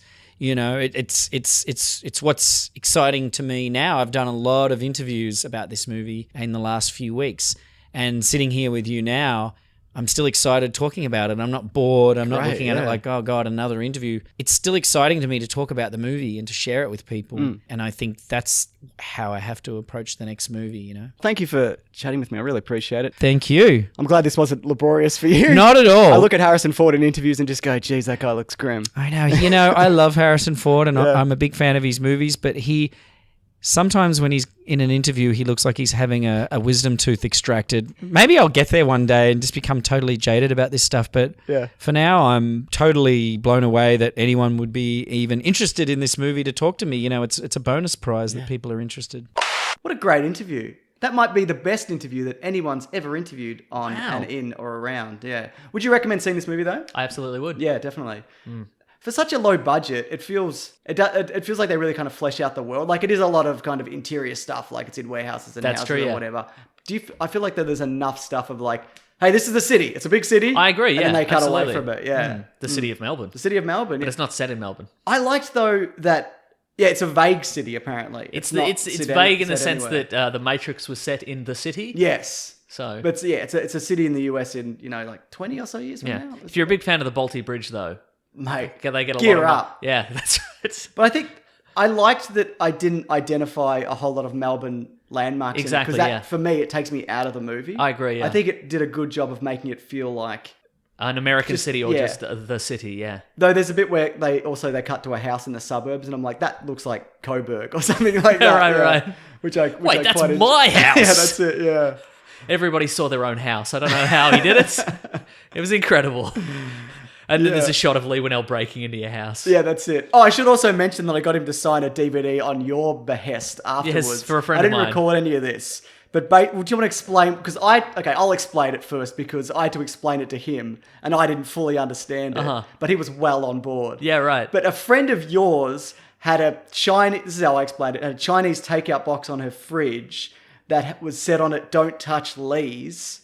And did he write that or would... No, like a production. So when she was like 19, Yeah. she had on like one of her shelves or something a takeaway box, and it said on it like in a Sharpie, "Leigh's do not touch." Yeah. Presumably written on it by a production staff member because she was such a big fan of Leigh Whannell and his work Yeah. that a friend of hers had stolen it from one of Leigh's movie sets. Yes. and was like, "Here, this is for you." And she kept it for all Fresh. those years on her... Did it For a have food while, in it? I don't think so. Okay, good. But basically, so you gave me a Saw DVD for your friend Yeah, and got him to say, what was it? It says on it now, "Give me back my Chinese takeaway." Yeah. But he was really on board. And he was like, what movie was it from? And I'm like, I don't Yeah. know. I'm like, I don't understand. I'm sorry. I don't have more information. I'm sorry for asking you to do this. But no, he was really on board for it, which was great. This is talked about at the interview, which you haven't listened to, Mason, but One the day. action sequences are... Well, it's one of those things where you see it and you go, "Oh, that's not been done before. That's new. nice." It's everyone. Yeah. Like a second ago, we were talking about the Matrix. Yeah. Where I don't know if particularly if this one will change. I don't think this I will think maybe. there's elements of it that Yeah. might. Like I don't know if it'll the change the camera whole lock. paradigm of movie action filmmaking. Yeah. Like the Matrix did, but there's certainly some elements in it where I'm like, oh yeah, that blocking is I've never seen that in particular Yeah. before, or that. How they've mounted the camera, I've never seen that before. Well, you don't know this, but everybody listening to this already knows. The way they did it was they strapped an iPhone to Logan Marshall Green and the camera just locks onto it and follows him. It's just it's right. as simple as that, Uh-huh. which I couldn't wrap my mind around because it doesn't look like that. It looks like I don't even know. Yeah, But right. So I quite enjoyed that. What else, Mason? But the action sequences are they're very visceral and Yeah. they're that movie Matrix Kung Fu, but it's upper level. Yes. I don't know. I would have thought going into this that if we were going to have some, it's an AI doing Kung Fu. Yeah. No spoilers, but I thought it would be like, well, I'm tired of this because I've seen the Matrix and I've seen the hundreds of movies that have come since then. Yeah. I'm bored with this, but no, it was fresh. It's really unique. Also, it's not a kung fu extravaganza. No, to the that's whole true, thing. yeah. There's enough of it, and each fight is different enough where that they don't feel like they drag on. I also like the element of the guy in the fight, like his facial expressions while he's doing it. Yes. Like because he's.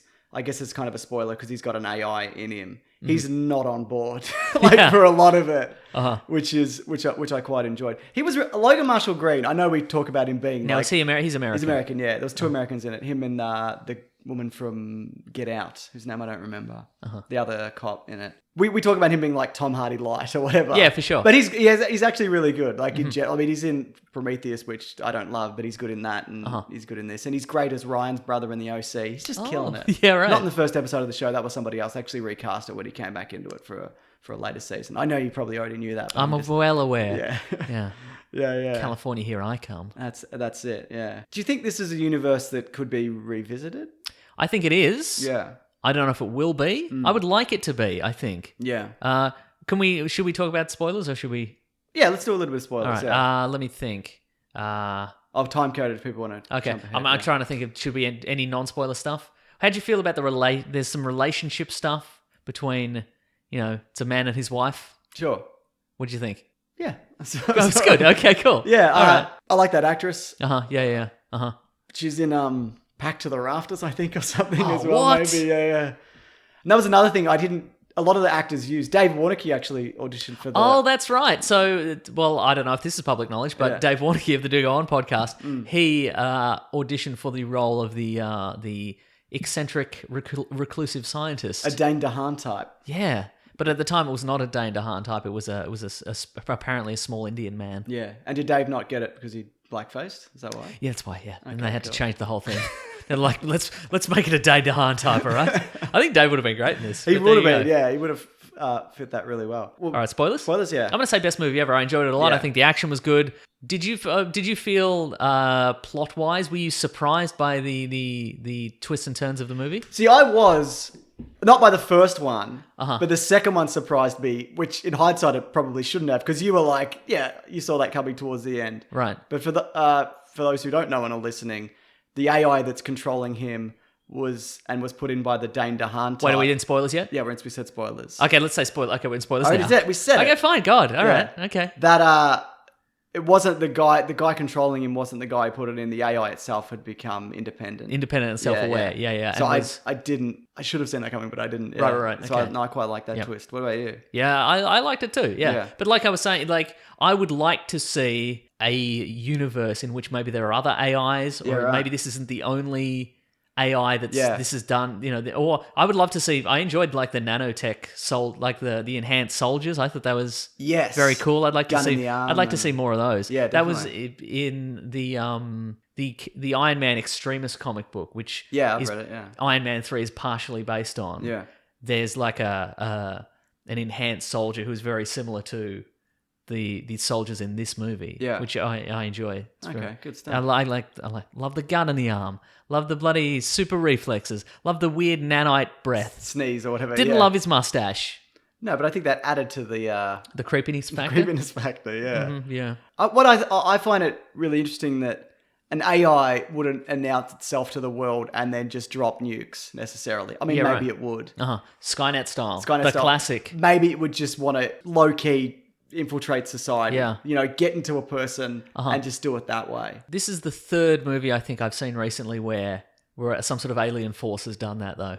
An alien, like Like what's a that like one? Annihilation did that, Oh yeah. and so did Ex Machina. Okay, sure. Maybe that's in Yeah. the zeitgeist now. Yeah, it might be. Yeah. Yeah. I'm not saying. I'm not saying I'm sick of the idea. You're saying it's stolen. I get. Yeah, you. I'm saying he stole the idea. Yeah. Yeah. Mm. Okay, fair enough. But from who? Well, Annihilation, like these would have been filming similarly. I like how you're going with this. That he's definitely stolen it. No, I'm saying he didn't because those filmed That's at what the I'm. same Yeah, time. yeah. I know. All right.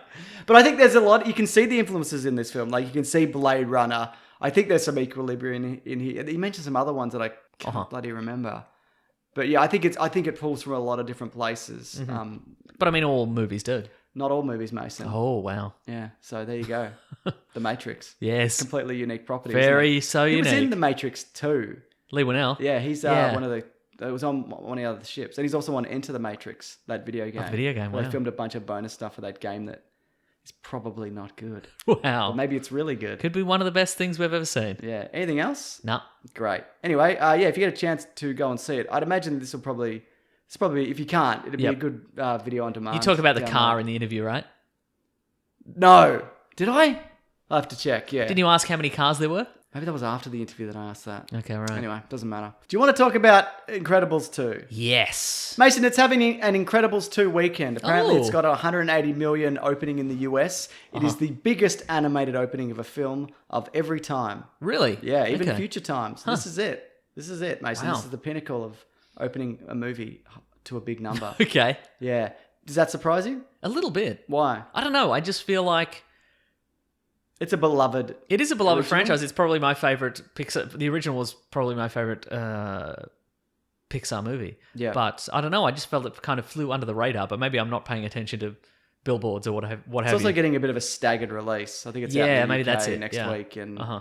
yeah. I've also not really heard that many people being like, "Oh, I'm so excited for The Incredibles 2." But I think also we're not the demo necessarily. I guess that's true. Yeah. Mason. Yep. But even though we're not the demo, I still think you're capable of telling us what the story was. I thought you'd forgotten. Mason, I never forget, except for that time I forgot. Yeah. Here's the plot. Hey, remember Incredibles 1? It's the same. Yeah. I don't think it's as good. Okay, right. Which we'll but I mean, get plot into. wise, it's pretty much the same movie. Is it? This movie, interestingly, is set immediately after the first Incredibles. The second. The very second. The very second. So if you recall the original Incredibles, I do. It ends with the reveal that the Underminer, a Yep. new supervillain, John who, Ratzenberger. who is going to destroy the city, and the Incredibles square up to fight him, and in this movie they do. They do big time. They do, but and they stop him. Spoilers, but there's a bit of a PR nightmare. Yeah. And of course superheroes are still illegal. Yes. So the Incredibles meet two company heads who decide that they're going to rehabilitate the image of superheroes. And they do, or do they? Oh. What I found interesting after that opening battle sequence, I quite like the action, which we'll talk about in a bit. But they, when they get taken in by the government, they say to the family, if you just let him rob the bank, there would have been less damage. Yeah, We right, would have exactly. replaced the money. There's because of insurance, while you're knocking down a city to stop this mole man or whatever. I thought that was really interesting. How did you think the characters compared to last? I mean, they're the same characters, but Pretty much were there the any twists and turns that you thought were... So I quite liked the Mr. Incredible at home thing. There's a whole lot of comments. I did a review at an Easter egg video that are just like, that's not realistic. Why? It's just bloody New Cuck City, like, because he's at home. And Oh, right. there's a lot of dads like I do a lot of stuff at home. And Who's saying New Cuck City? don't That's know. pretty funny. I think that might Did be you me. invent? Oh, that's very good. I love New Cuck City. But I liked that element of the story because it puts him in a situation which he's least comfortable with. Yeah, for sure. And the kind of the last thing that he wants to do. Yeah. And he's making a go of it. And Yeah. So the two people who want to rehabilitate the images of superheroes are like, Elastigirl, you are the most friendly to the public, so and we're you gonna knock down the least buildings. so we're gonna promote you, so you can go out and fight crime, and Mr. Incredible stay home with the kids. Yeah. Specifically with Jack. Exactly, yeah. Who, as we know from the last film, has a whole lot of crazy powers. Yeah. How many do you think? At least 6. They say 17. Oh, do they? Okay, Yeah. cool. But I don't think we see them all. No, that's true. Go ahead. I don't know what I was going to say. Okay, well, let me think. But yeah, I feel very much like this movie is a soft reboot in the style of maybe The Force Awakens or something like that, where Right. it's like, okay, well, this is a property we left behind for a number of reasons.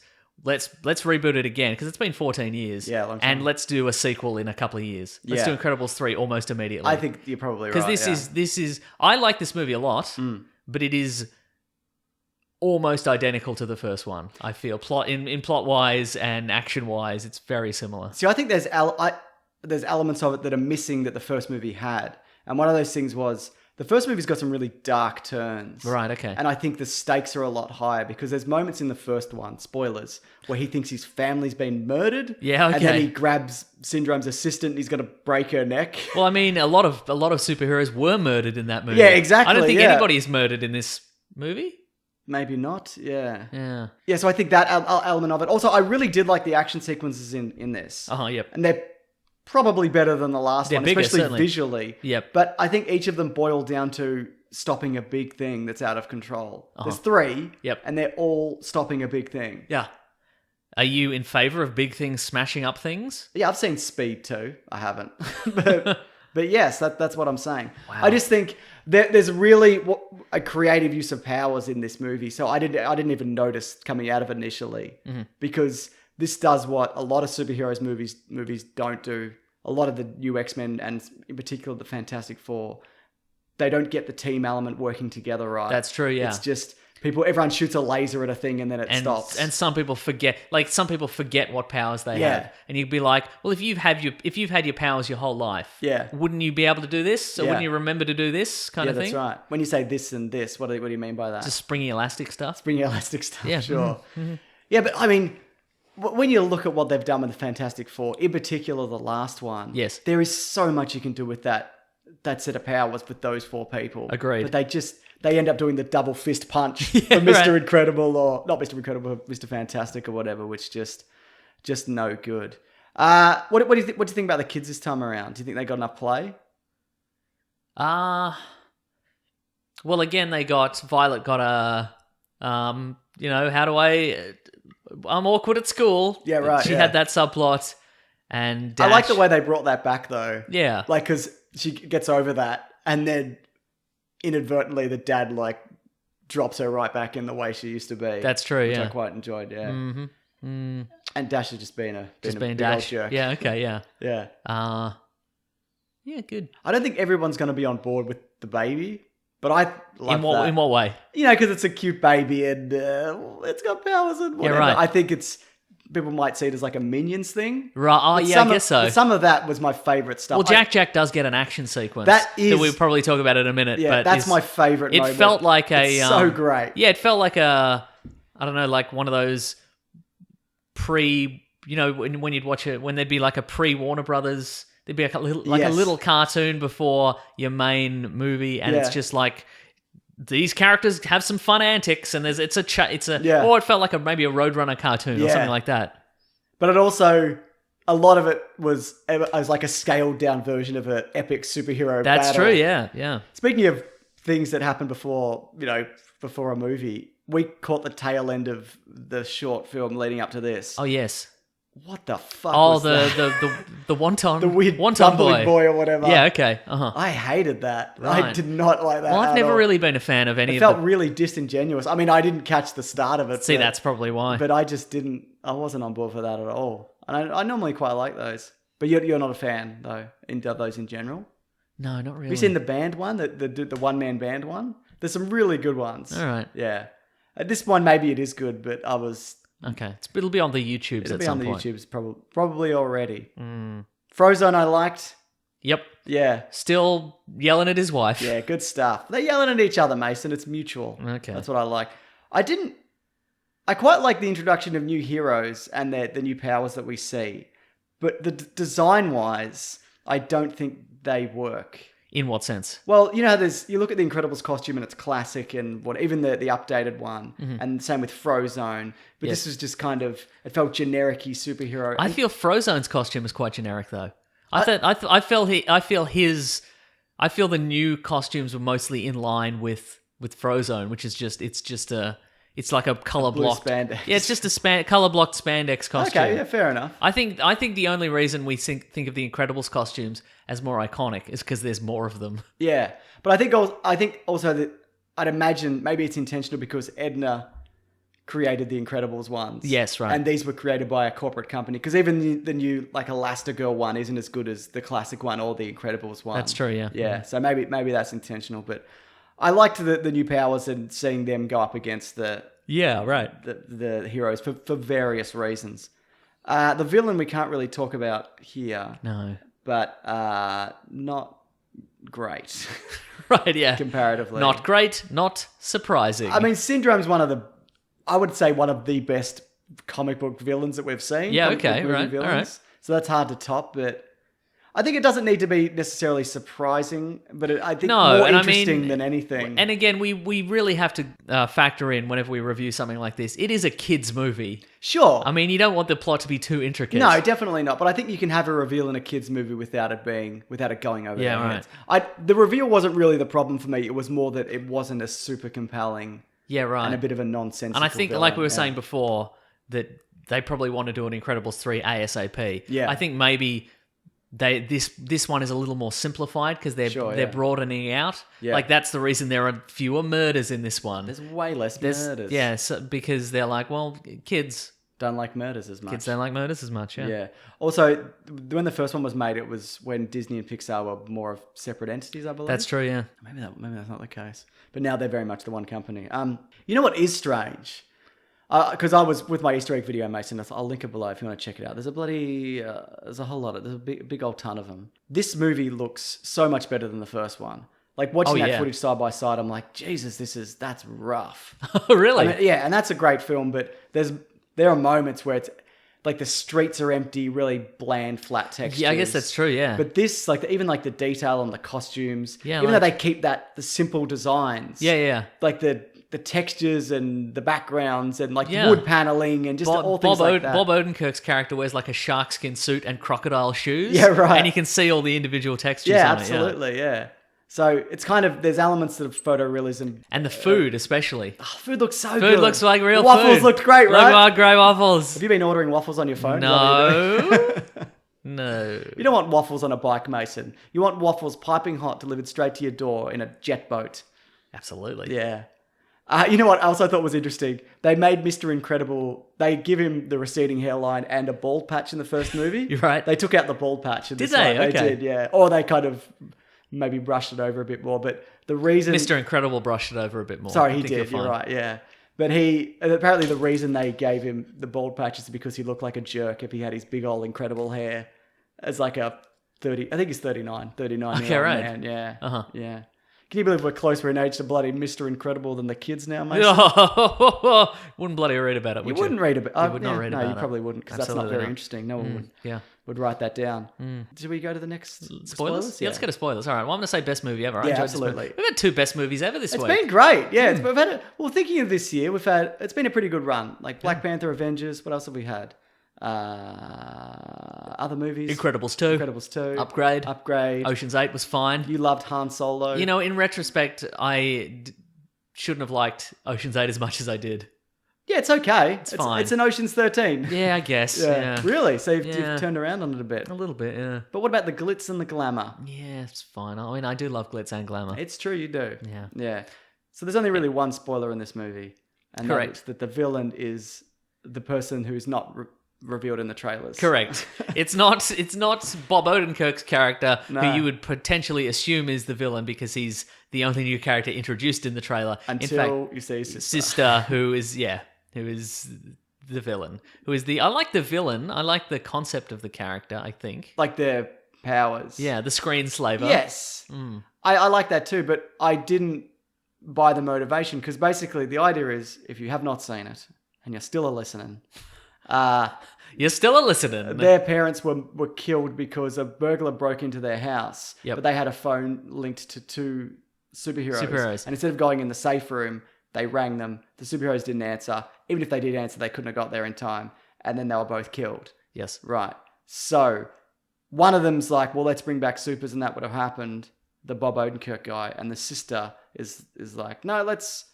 Now, were they? Make sure they did the supers not arrive because they were going underground Yes. because it was illegal? But they still wouldn't have arrived. no, not One in of them time. was Gazer Beam. He's basically Cyclops. Yeah, you couldn't get He's there. not What has he got? A getting little there. motorcycle? Yeah, Probably. that's right, yeah. Unicycle. He probably gets there on a unicycle. I bet he would, nerd. Yeah. Yeah, I think if she didn't want the superhero registration to go through, just don't help them. Right, yeah. Because- but maybe her brother is so intent. Maybe that was the- Yeah, and then you can burn it all down. But I guess. mean, then maybe she could have just used her mind control powers on him. yes. And made him not do that. But then maybe she loves her brother and she wants the brother to do what he's going to do. You That's know? a very true, Mason. Yeah, family. Family. You wouldn't know about it. Yeah. A fight sequence actually I really did like was they get all the new superheroes and she brainwashes them and then they fight the Incredible Kids and Frozone in the house. Yeah, that was great. That I really liked. That was a good solid Yeah. sequence, yeah. Yeah. Just like they're just scrambling to get away and the Incredicar comes in. Yeah. Incredible, I believe. Incredible, yeah, that was Comes good. in, yeah. I enjoyed that, and I enjoyed that because they all the 3 have different, fighting styles, obviously. Yeah. And Frozone is more powerful and more skilled, but he's also, he gets overwhelmed by all by sheer I numbers. wouldn't even say he is more powerful. Yeah, right. I would say because like that thing you're talking about. He's just been doing it for a really long time. 40 Yeah, years. yeah, exactly. Yeah, and I also like, and he was like, he knows what he's doing, and he's like, kids, you activate the voice control in the car. That's how you do it, kind of thing. I thought that was fun. Yeah. Did you like the fight sequence on the boat then? Not as much. Okay. I think. Yeah. Why is that? Because we're just more of the same. More of the same. Yeah. I don't know.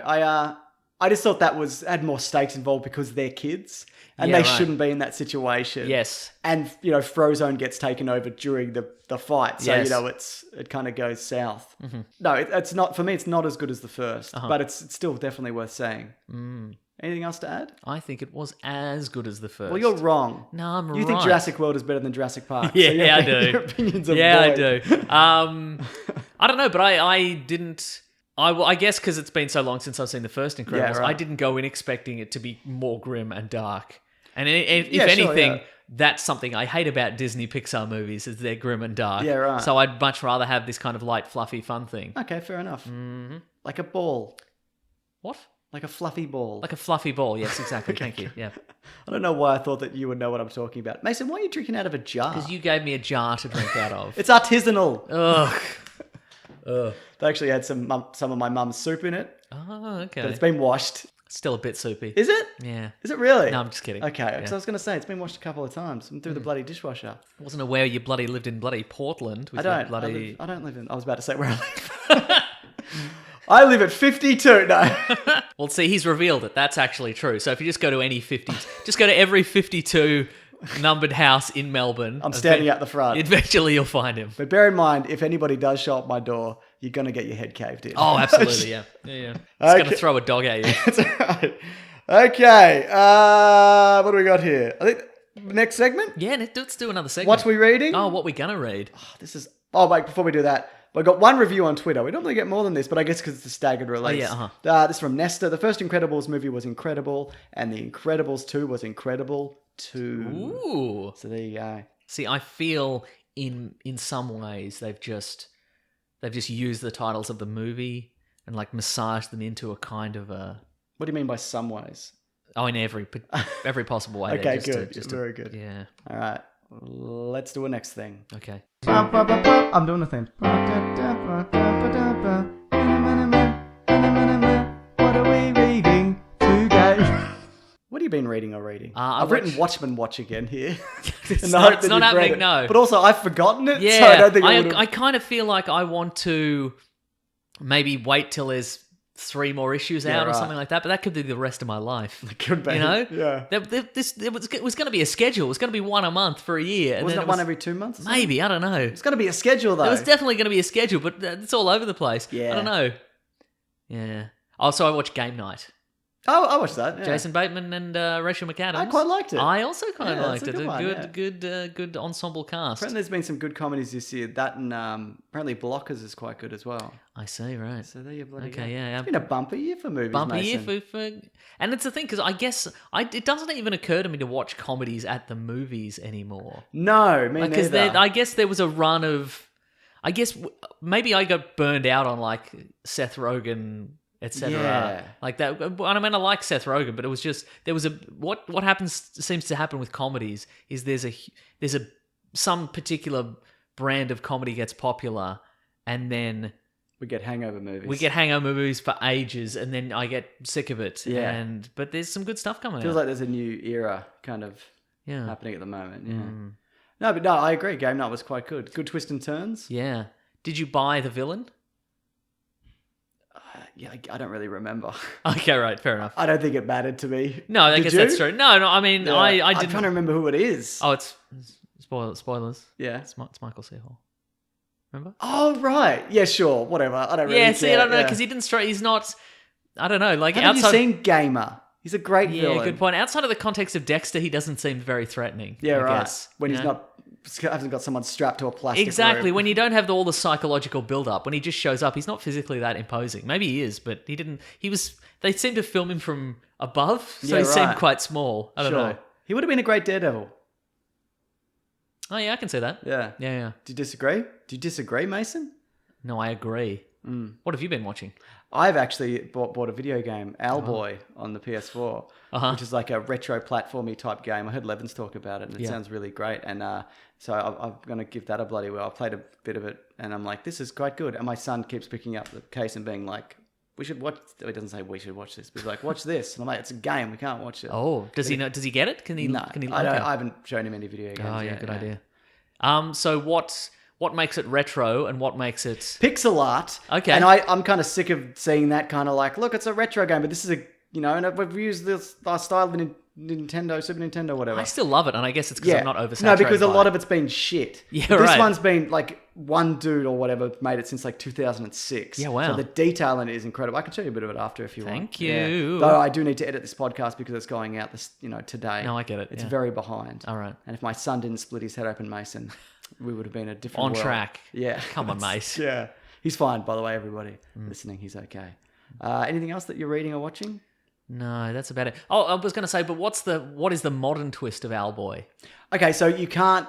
It's not a jumping platform. You can fly anywhere. Okay. Yeah. So the platforming is different in that way. Though there's more verticality to it. Okay. Yeah. Do you get puffed out if you do still No. too much flying? No, you just kind of Just go. fly forever. Yeah. Wow. So So why do you need platforms at all? because you can still run and jump. Okay, cool. And, All right. Nice. do Okay. stuff and whatever. Okay. Doesn't sound very difficult, but all right. Well, I've only just started it, so Okay, maybe right. it isn't. Yeah, okay. My understanding is that it is, and like it's all text conversation, but apparently it's like the characters you become quite involved in. And Cool. All right. I love it. I give it 100 out of 10. What do you give it?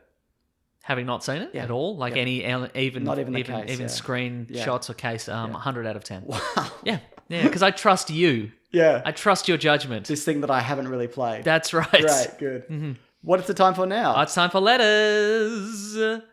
Letters. Classic one was letters, oh letters, we love you. Some letters, they're only a day away. Hang on to here right now, we're gonna do letters. Oh yeah, I saw Jurassic World 2.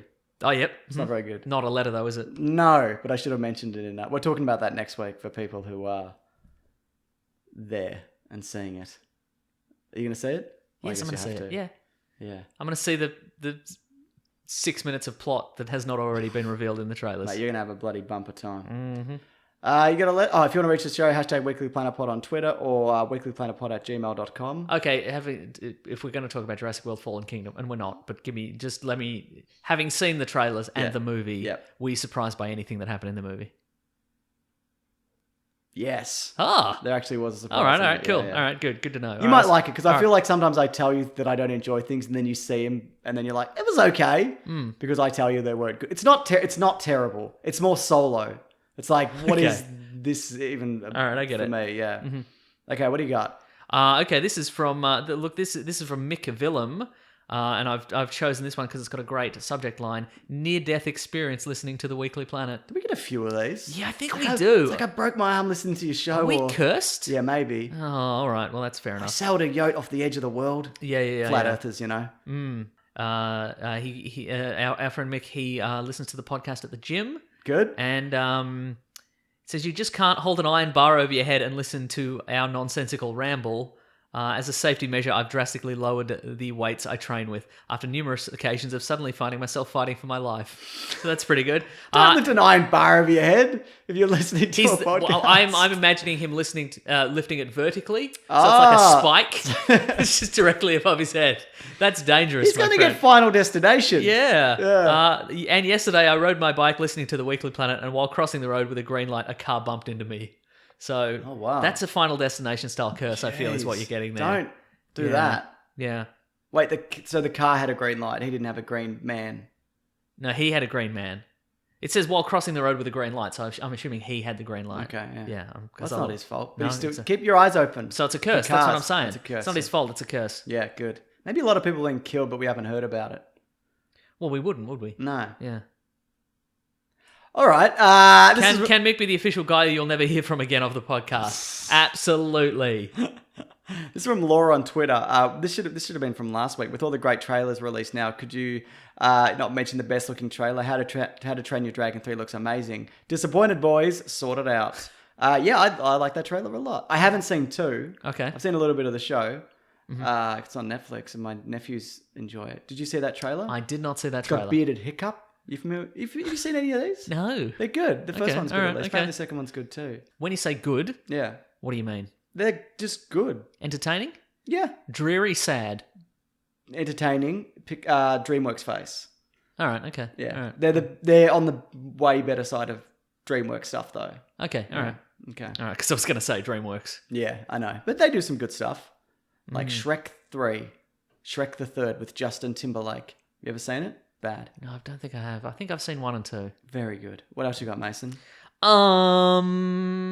This is from Connor Leary. Okay. He says he's been going through some personal struggles, and our show's been a real pick me up, which is nice. Oh, great. Cool. But again, as I say, you're the one picking yourself up. We're just doing the bloody soundtrack to it. But a topic he was hoping we could cover is alternate timelines in fiction: Flashpoint, House of M, the Mirrorverse, Back to the Future, etc. Sounds like a good idea. Say that again. Say the start of that again. Alternate timelines in fiction. Yes. Oh, like as a topic. Yeah. Oh, I like Flashpoint, that a lot. House yeah. of M, Mirrorverse, Star Trek Mirrorverse. That's a favorite of mine. Yeah, yeah. Yeah. If you love evil and goatees. I do. Uh-huh, You used to have a yeah. goatee. That's Connor from Ireland. Thank you, Connor. Very good. Does he get a canned response? Let's see. Thanks, but I'm not interested. Do it. No, I'm not going to. In case he doesn't hear this. Yeah, exactly. Yeah. Yeah, he's been going through some personal struggles. I don't know if you heard about that. Yeah. No, fair enough. Liam Chatterton. Oh, the Chattertron 2000s back. I You remember him? Chattertron, yeah. What's your take on the second series of Legion? For me, all the stuff that made the first so fun is now boring. Like, they've amped it up so much they forgot about characters and how they have a guy that could do literally anything. I'm very behind on this. I'm also behind I've heard on a few people say similar things, though, Yeah. that it's like it kind of falls apart at the But end. I think people have said that about Legion, and people have said that about Westworld, and the second season isn't as good. Yeah. But I feel like, It's mostly the same. yeah, but also Have you seen these shows, though, not Mason? yet. No, I haven't. Then what are you talking But what I'm about? talking about is what I'm saying is that I feel like maybe because there was such a high Yeah. that even if the quality has dipped to like very levels of very good quality. Yeah. I think people are like, no, this sucks now. Yeah, I guess so, yeah. Well, I was kind of a bit lukewarm on Westworld, but the last episode, it focuses on just him and his journey throughout the park from the early days up until wherever it's up to now. Mm-hmm.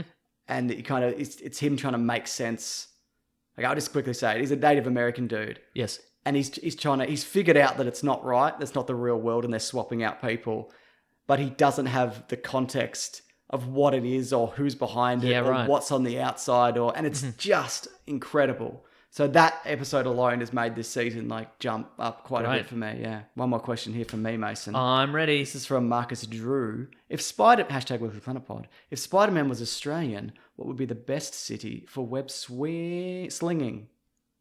Sydney, The right? city. Yeah, I think so. It's got the biggest buildings, biggest dumbasses as well. Yeah, biggest dumbass. Yeah, that's right. Yeah. Got 'em. I mean, if there was a character that did web swinging around, fun hidden laneways and incredible coffee culture, then it would be Melbourne, obviously. Yes. But that's not. We're after buildings. We're after blights on the landscape. Yeah, that's to right. web swing around. So it'd be definitely Sydney. Did you see any of the...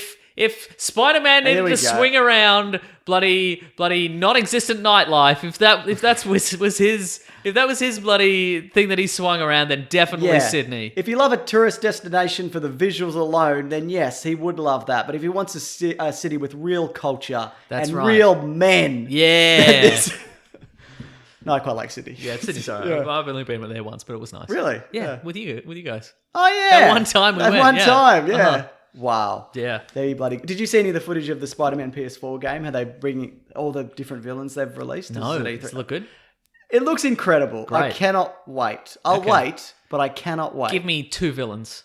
Scorpion and Friezo. Friezo McGeezo.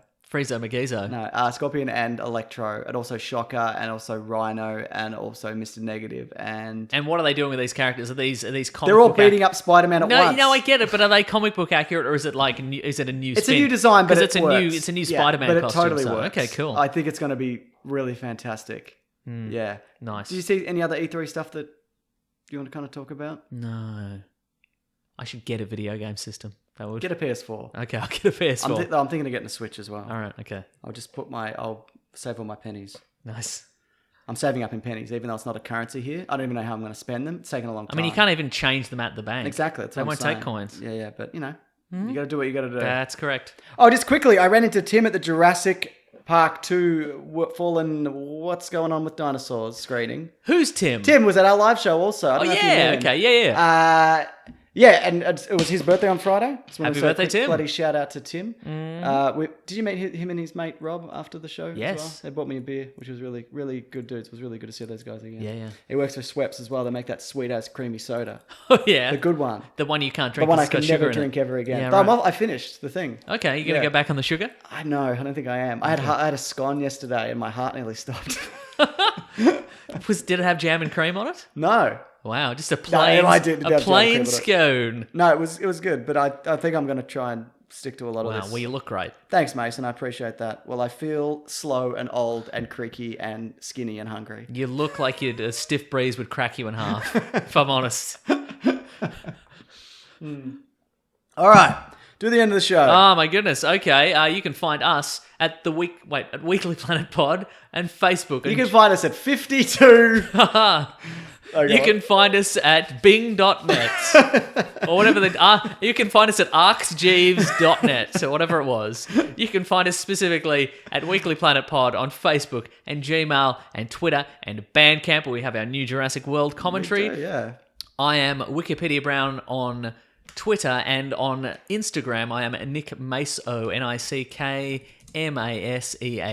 I am Mr. Sunday Graham. Ooh. Actually. And Yeah, you I'm on there. can also follow The Weekly Planet on Twitter. That's our friend Rob Collings, Yeah. who does so much stuff for us. He's the best Why is he the best bloke? because he makes our incredible newsletter, which It's you can get true. at planetbroadcasting.com. You can sign up for that. We get it every week. We get it every year. Mm-hmm. No, week. Yes. 52 times a week, a year. Keep going, sorry. Now your nonsense is. I don't know why I derailed did me. it. It's I good shouldn't have stuff. done that, I'm There's sorry. also the Planet Broadcasting Great Mates Facebook group on Facebook. That's where you'd find it. It'd be weird to find it anywhere else. Agreed. If you would like to support the show, you can go to patreon.com/Mr. Sunday Movies if you want to chuck in a buck. Give us a buck. If you want to, let's see, you can also go to the Amazon affiliate link in our episode description if you want to buy some stuff. Yes. If you want to buy Incredibles 1 on DVD or Blu-ray and run it concurrently with Incredibles 2 in the cinema somehow, maybe on a small DVD player, and compare and contrast and just constantly point out how bad the original looks. Comparatively. And how bald Mr. Incredible is. Yes. Yeah. Just be like bald patch but no bald patch. Is the comb over it as a design decision? It's a good question. Good question, isn't it? The hair game really stepped up in this second film as well. I agree as well. Yeah. Good textures. Great textures. Let's see, what else? You can click on the Amazon affiliate link. Yeah. Buy your little DVD player. That'd be great. You can also get our tees on tpublic.com. You can get any number of designs. You can even get Fergal Quigley's I'm Fine ? design. Maybe check out Mason's Instagram for that one. Yes. Is that going to be on there? It's going to be on there. All right, good. That's about it, I think. Can you tag me in that, Mason? Is that how Instagram works? Yeah, I'll tag you in it. Cool. Yeah. Nice. Good on Fergal Quigley. Let's see. That's all That's the it. things I think. Next week, Jurassic World 2. If you've got any thoughts, theories, speculations, whatever, send them and we'll read some out. Sling them our way. Yeah, and then the week after that, Ant-Man, maybe? Ant-Man, maybe. Oh, maybe that's the week after. Oh, yeah, we're going on the 25th, if you're Cool. available. I think I might be. Good. Or not. I'll talk to you after the show about it. Okay, it's an off-air conversation. Let's do it now. Okay. Are you available? I'd have to check my work Okay, schedule. we'll talk about it after the show. Terrific. Good. That's the show for this week. Grab that gem, you guys. We will see you next week. Oh, we're doing a Jurassic Park Caravan of Garbage this week. Oh, yeah. It's a return to a game that we never finished, and I think it's going to be a bloody bumper. I episode. agree. It was a real riot. It's a game we've long feared. Yes, But we confronted our fear. We got back on the horse. correct. That's the end of the show. Bye. This podcast is part of the Planet Broadcasting Network. Visit planetbroadcasting.com for more podcasts from our great mates. I mean, if you want. It's up to you.